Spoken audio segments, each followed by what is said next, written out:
All right, welcome everyone to Motivational Monday on Monday. May the 4th be with you. It's Star Wars Day. It's May the 4th. Uh Welcome everybody. Today I'm gonna talk. Vicky says stop with the smiley face. I can't help it. I can't help it. I love Star Wars. I can't help it. Okay, so today we're going to talk about simple ways to have a better week. But before we get into that, let's check in. Grab your glass of water. Water ensures efficient electrical and chemical actions between the brain, the nervous system, and the sensory organs. Before I press record, I was just saying I went for my first outdoor run of the year, so I definitely have my water with me, and my voice might sound a little bit raspy, when you're breathing in cooler air. But I'm pretty proud of myself, so I'm going to give myself a 9, maybe even a 9.5. All right, we've got 6.5. Had a great afternoon nap, says Barb. I love an afternoon nap. Michelle says it's melty up in Northwest Territories. That must mean the sun's out. We've got feeling accomplished from Maryland. Got my errands done, 9 out of 10. Veli is an 8 out of 10. We're all kind of up there. That's good. That's pretty good for a Monday. Oh, we've got, I want to run so bad, says Michelle. You will. You will. When you're ready, you will. Okay, so that was my how do I feel. All right. I use this quote quite a bit, but I really like it. So here's my quote for today. Your best is what you can accomplish while honoring your physical and mental health, not what you can achieve by sacrificing it. Give me some thumbs up. Give me some reaction emojis. If you're watching the replay in the Facebook group, put some emojis or reactions onto the post, because this really, really can be a really good guiding quote or guiding light. We've got perfectly put, good quote. We need to remember this sometimes. And actually, we were talking about this morning a little bit in brain fitness class about that idea and that preconditioning that we have about pushing through a task, sacrificing ourselves. I got to get this thing done. I got to get this wellness thing done. I got to get my health done. Right? And sometimes we push too hard, right? So the honoring your physical and mental health, not what you can achieve by sacrificing it. So this morning in brain fitness class, for those of you that are members, of the inner My Rec Rio Circle, inner club, we talked about biohacking, and I just want to do a quick little refresh and also let everybody else know what biohacking is. It's kind of a fad word right now. You might have heard it or seen social media posts about it. And what is it, right? So I want to talk about this fad of just using the word biohacking, or maybe the fad of biohacking too. Biohacking, when I put it into AI, it comes out and it says the practice of using science, technology, and self-experimentation to hack your own biology with the goal of improving health, performance, or longevity. So it's kind of a really fun word, right? But what does it actually mean? Most biohacks, I'm using quotation marks, are really just healthy habits that we already know. We have data to drive it. We have science studies and statistics to back it up. And now we're calling them biohacks, when really they're just healthy habits. Okay. The important thing is that you've already all been doing it, because we talk about the science that backs things up. And really what it is using science, technology, and understanding of yourself. So the more you know about yourself, the more you can change your biology or your physiology or work with your body. And that's a lot of what we do here, right? Now, there's kind of a spectrum of biohacking. One is the healthy habits, and we're rebranding them as biohacks. We can call them habits, we can call them biohacks. The other end is, you've probably seen, there's a lot, not a lot, but there's documentaries going on where people are actually doing true experimentation on their body in safe, and I would even say unsafe ways. So there's a real spectrum of this idea of what biohacking is. Okay, so But what is biohacking on the end of the spectrum where we're talking about healthy habits, right? Wearable technology. Our Fitbit is a way we can biohack. We're figuring out how many steps a day we're taking or how our sleep is. Doing cold plunges or saunas, changing our body temperature can reduce inflammation, boost our metabolism. Light therapy is one that's been around for a very long time. You all know that I use light therapy every winter. Nutrition and diet are ways we can biohack or create better habits, right? Cut out the sugar, eat more fat, intermittent fasting, take a supplement. You know, I'm really big on taking creatine and collagen. Mindfulness, brain fitness, being aware of how your brain and your mind work and working with them is a form of biohacking. Visualization, grounding, all the brain fitness moves that we've learned, checking in on yourself. Sleep, getting 7 to 10 hours of sleep, reducing screen time. All these things are ways that you can biohack, which is this new fad word, which is really just kind of reinventing the idea of healthy habits. So if people like the word biohacking, great. If you don't, healthy habits. But I'm going to give you some biohacks today, or strategies, or healthier habits you can adopt, whatever you want to call them, to make your week better. And this is a great time of year to do this because the sun is coming out. Our body is biologically changing. Our circadian rhythms are changing based on the rhythm of the year, right? We're in spring. We're seeing more sun. We're seeing more light. I know Michelle up in the Northwest Territory, she just said, I wake up with the sun before 5 a.m. and it's way, way late before sundown up in the Northwest Territory. So they're getting way more sunlight than darkness up there this time of year. And that affects her body, right? So how can we use this time of change where we're seeing flowers pop up or snow melting or whatever it is? There's lots of signals in this time of year for change. And how can we try to change into some healthier habits maybe to biohack our week? Okay, how can we make our week simpler? So here's kind of my tips and tricks, simple tips and tricks. On Sunday night, write down what you want or need for your Monday morning to look like. Why is this a biohack or a good habit? It literally plants a seed or a thought in your brain, right? What do I want tomorrow to look like?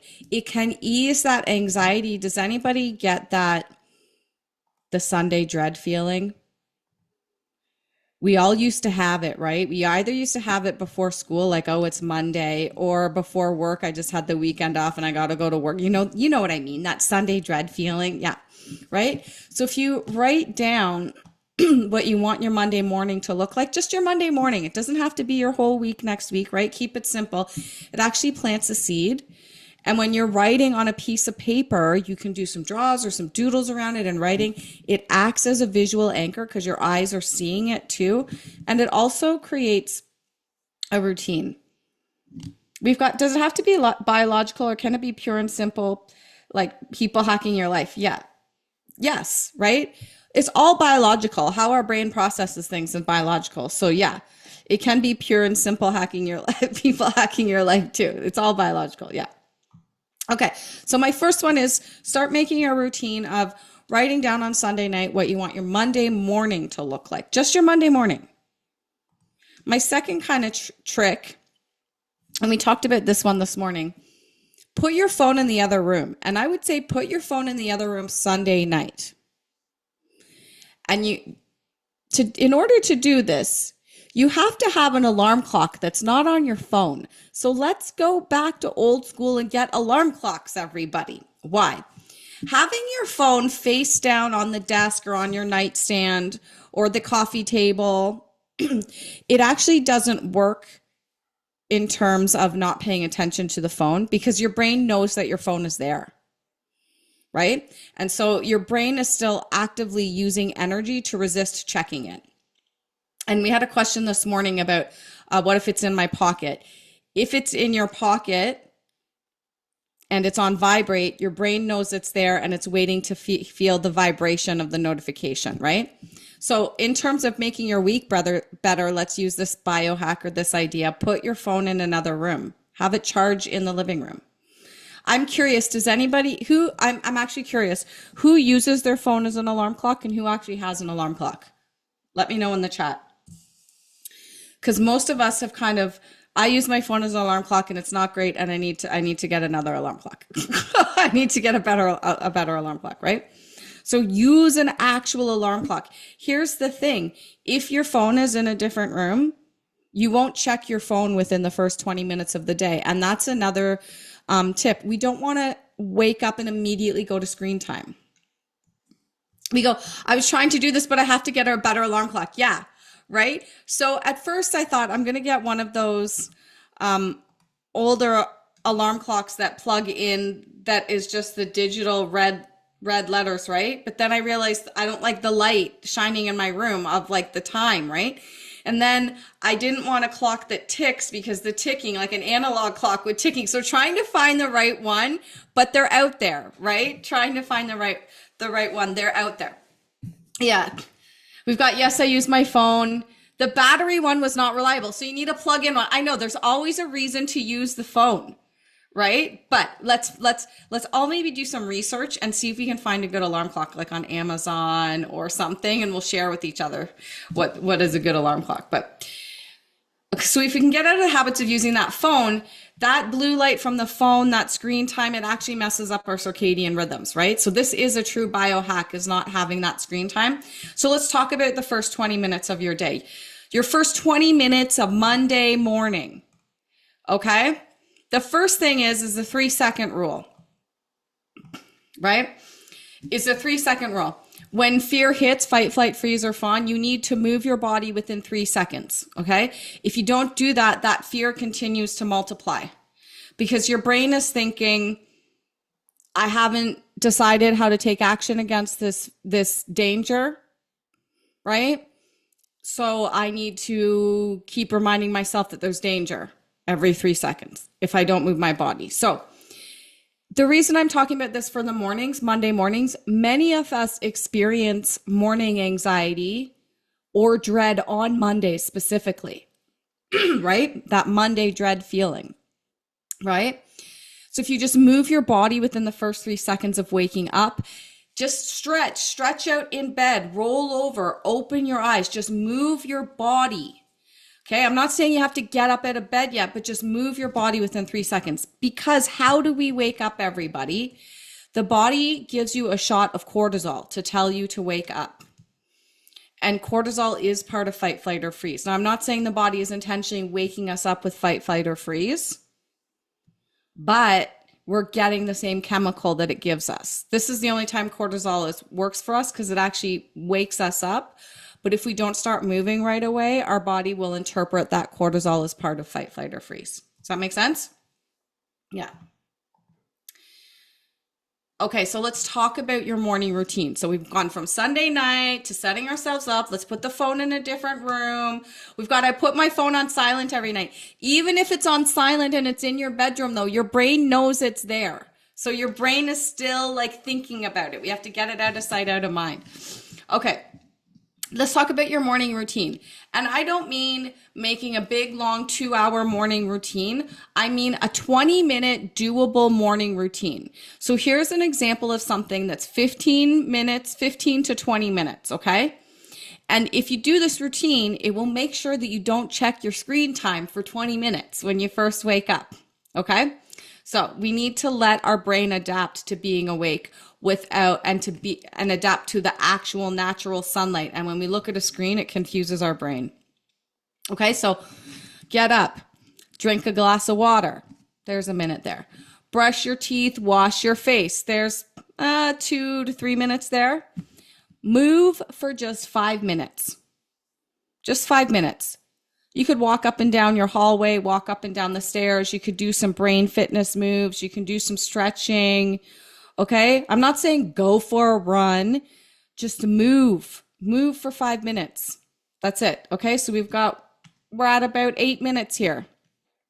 8-9 minutes already, right? Make your tea or coffee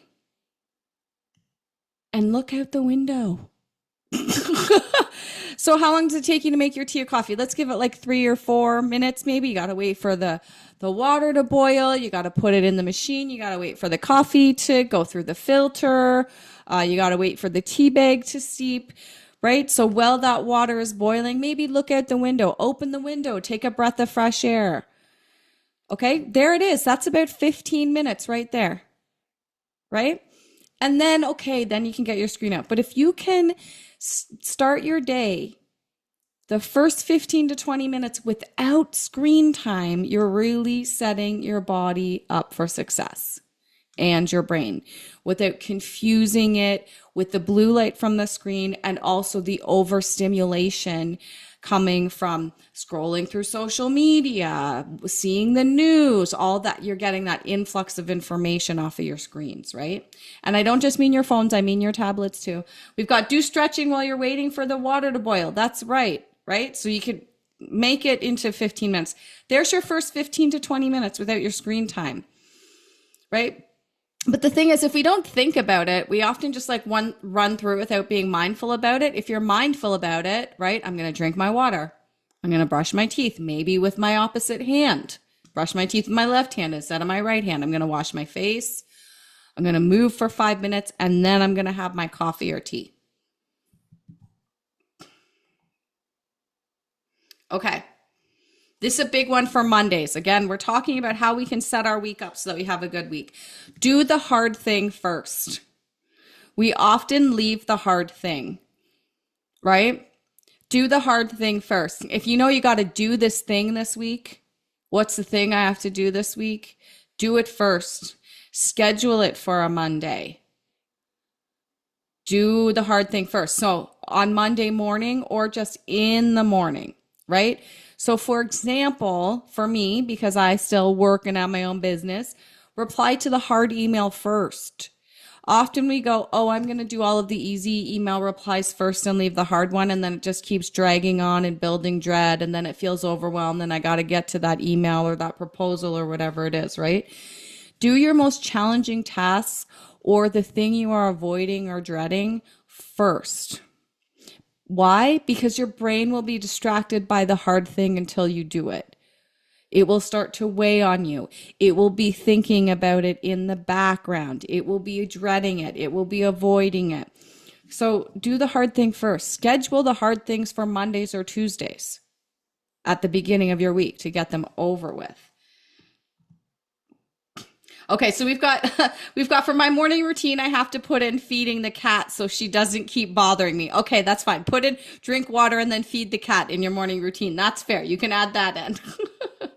Can anybody think of a hard thing that they maybe put off to later in the week that maybe you could schedule at the beginning of the week? Right? Start thinking about those things. The other thing is if you do the hard thing first, you get that sense of accomplishment, which means you're giving your body a shot of serotonin and dopamine at the beginning of your week in a really good and satisfying way. You're giving yourself the feeling of satisfaction, of accomplishment at the beginning of your week. So again, you're feeding your brain and your body these really important chemicals. Here's another one. So let's get beyond Monday and Tuesday, beyond the beginning of the week. And maybe this is your hard thing, actually. Maybe your hard thing is doing a self-care thing or a personal thing for yourself. That might be a challenge for you. Maybe you feel like you can never find the time for it or you put it off, right? So I want you to schedule it or do it at the beginning of the week. Do one self-care or personal thing during the week that has nothing to do with productivity or reaching a goal. It's just for you. Can you think of a self-care or personal activity that's just for you that has nothing to do with productivity or a goal? Put it in the chat. Like going out to a field of sunflowers has nothing to do with productivity or goal. It just would make me happy to go see a field of sunflowers. Right? Sitting in the garden. There's no goal there. It's not about productivity. It's just for me. We've got manicure, pedicure. I like that one. Manicure, pedicure is a good one. Right? Bath. What if it's just eating your favorite meal, right? What if it's just for me? Listen, you all know that I eat chocolate every day. I eat chocolate every day, right? That doesn't have anything to do with productivity or reaching a goal. I just love chocolate, so I read some chocolate. Reading, that's a good one. Doesn't have anything to do with productivity. It's just for joy, right? Do one self-care or personal thing a week that has nothing to do with productivity or reaching a goal. This is interesting. Back to the one before. It may be challenging to make an important phone call or email first thing Monday morning. Okay, do it Monday afternoon, but try to do it Monday, right? But yeah, that's a good point. And it's also challenging to make that important phone call or email first thing Monday morning because we're used to putting it off, right? So do the hard thing. Okay. We talked a little bit about this one this morning too, which is kind of a cool theory, cool new theory I've just learned about. The Zeigarnik effect. The effect is it's our physiological tendency to remember interrupted or uncompleted tasks better than completed ones because our brain likes to close the loop. Why do we like to close the loop? Because when we close the loop or finish a task, we get a shot of serotonin and dopamine because we feel accomplished and then we feel satisfied. So our brain is actually craving feeling satisfied, right? And this is where social media and scrolling gets us because you get to watch this like 20-second reel on social media and it's satisfying because we watched it to the end. And so then we scroll to the next one. We want to feel satisfied. But that's like, it's not true satisfaction, right? It's like addiction on our screens. If we're doing something that's a task and we leave it 10%, we just leave 10% of it until the next day or till later in the day, we're actually more likely to finish the task without wearing ourselves down. So whoever does this just pushes through until the point of exhaustion, right? Like I'm outside gardening, for example, and I want to weed the garden and then I want to lay down the compost and then I want to get the plants in and then the garden will be relatively done. But then I start weeding it and I realize it's a bigger job and I'm not going to, either I can make a choice to just weed today and put down the compost tomorrow and plant the plants the next day. But then I go, no, I can push through. I can get this finished today. I just want to get it done because I just want to be able to sit in my garden and enjoy it. Anybody ever do that? And then you are completely exhausted because you pushed through. You might be really sore for a couple days. You're fatigued. You can't do anything that night. You just plop down on the couch and binge watch TV because you pushed through and fatigued yourself because your brain was craving it to be close. But if you do 90% and you say, okay, I'm going to do the rest tomorrow, you're going to get up and be excited and get that task done because your brain is craving closing the loop. We've got in the chat box guilty. I knew the gardening one would be a good example. Nancy, I bet you do that too. Right? Yeah, right? We got to finish tasks. You don't have to finish the task today. Leave 10%. So let me show you this slide again about this theory or this idea. Okay, so Bluma Zeigarnik in the 1920s kind of discovered this idea that the brain holds open loops in your memory until closure is achieved. And this isn't just for tasks, right? We do this. This is why we feel regret, right? This is why we can ruminate on thoughts, ruminate on things, worry on things, because they're open loops. So how can we use that to our advantage, this idea that the brain does that? Leave 10% of the task, and I'm not saying build regret or rumination, but this like of your task, and you will be naturally eager to finish it the next day. And here's the thing, while you're thinking about finishing it the next day, you're getting dopamine because it's our motivator hormone, and then you finish it and you get serotonin. So at the end of the week even, you could leave 10% for Monday. And that will make your Monday easier because you're excited about getting this task. Maybe it's your hard thing, getting 10% left of the hard thing done on Monday morning. Yeah, okay, we're all getting into gardening here. We've got sometimes I get too tired from weeding that I can't enjoy the garden. Yeah. Yeah. Getting the bedding into plant it can cause okay, so maybe I shouldn't have used the gardening analogy, but yeah, right? But you all know what I'm talking about now, right? That like I got to push through and then I'm fatigued, but you think you have to get it all done in one day, right? Leave 10% or 20%. And here's my last kind of tip, how to make your week a good week. How to biohack your week, right? Instead of making goals for results, make commitments for action. Write it down, say it out loud. It's a good one. Instead of making goals for results, make commitments for action. So we've got, I like that in the chat box. We've got thumbs up, we've got heart emojis, right? Instead of writing down, because this is often what we do at the beginning of the week, right? We write down our to-do list and it's all about goals for results. I got to get the shopping done. I've got to do this. I've got to do this. And then we can get a little bit overwhelmed with that list, right? Instead, what are my commitments to action this week? What actions am I going to take instead of what goals do I want to achieve? Those actions will lead to the goals easily and naturally anyway. So write this one down, put it on a post-it note, remember it. Oh, this is a good one. We've got sometimes when I'm writing that list, I write start with. I like that. That's a good suggestion, Velia. Start with this, right? So what actions are you going to take? So here's my checkout question for you. Same as it was this morning. So in Brain Fitness, I went through a bunch of these. I think I did 10 or I think I did about 20 different biohacks that we can do in Brain Fitness this morning. Those of you that are members, you can go back and watch it. So my question for you is, out of these, I think I just gave 5 suggestions to make your week easier or better. Which one's standing out for you? That's what my checkout question is going to be. Which one's standing out for you? So what we learned today, why water is awesome, and simple strategies to make your week better physically, emotionally, and productively.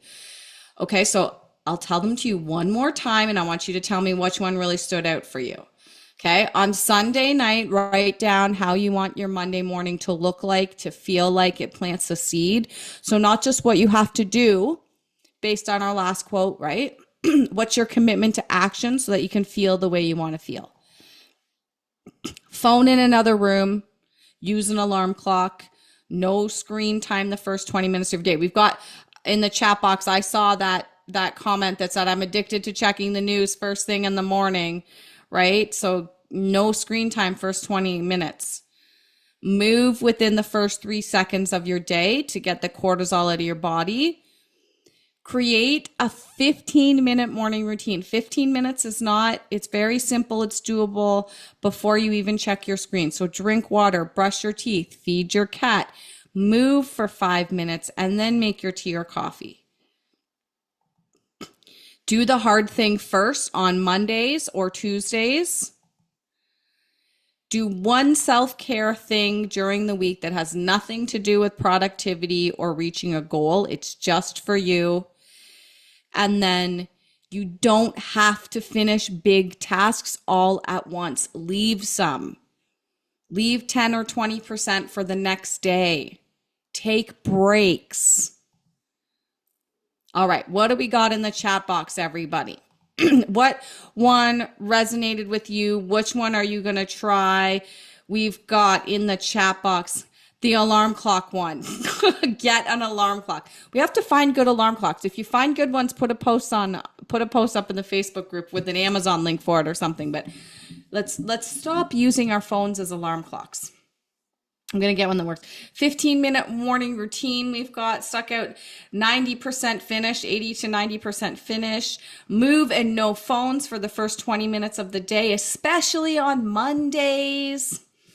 I'm going to go back. I'm going to go back to no phone for at least 20 minutes. It's an easy thing to become addicted to, and we don't even know we're doing it. And we go back to that pattern, right, of waking up and checking our phone. You don't need to check your emails first thing. You don't need to check your messages, and you don't need to check the news. What else are you checking first thing in the morning? Social media? You know what? That email was sitting there overnight. it can wait another hour until you respond to the email or the message, right? Yeah. Oh, weather. Yes, you can wait until after your morning. The weather isn't going to affect the first 20 minutes to half an hour of your day. What the weather is outside is not going to affect you drinking that water, brushing your teeth, feeding your cat, moving for 5 minutes, and then making your tea. So you don't need to check your weather till after that first 15 minutes, right? Oh, this is a great one too. Understanding that I need to chill when I wake up. It's not a race. It's a usual human procedure. Yes, I love that comment, Michelle. That's great. That's right. So take that first 20 minutes to half an hour. Okay, great. I'm glad everybody had an aha moment or something resonated with you. How are you feeling now? Let me know. I was a 9. I think I'm still a 9. I'm actually feeling motivated to try some of these biohacks. So I'm going to say I'm like a 9.2 now, and I'm feeling motivated, and I hope that you're motivated too, to try some of these ways to set ourselves up for success during the week. Yeah, 7.5s, up from 6.5, 8.5, 9. Okay, good. Amazing. If you're watching the replay, let me know in the chat box below the post in the Facebook group which biohack or which healthy habit, simple healthy habit or strategy or whatever we want to call them really resonated with you and how you're feeling now.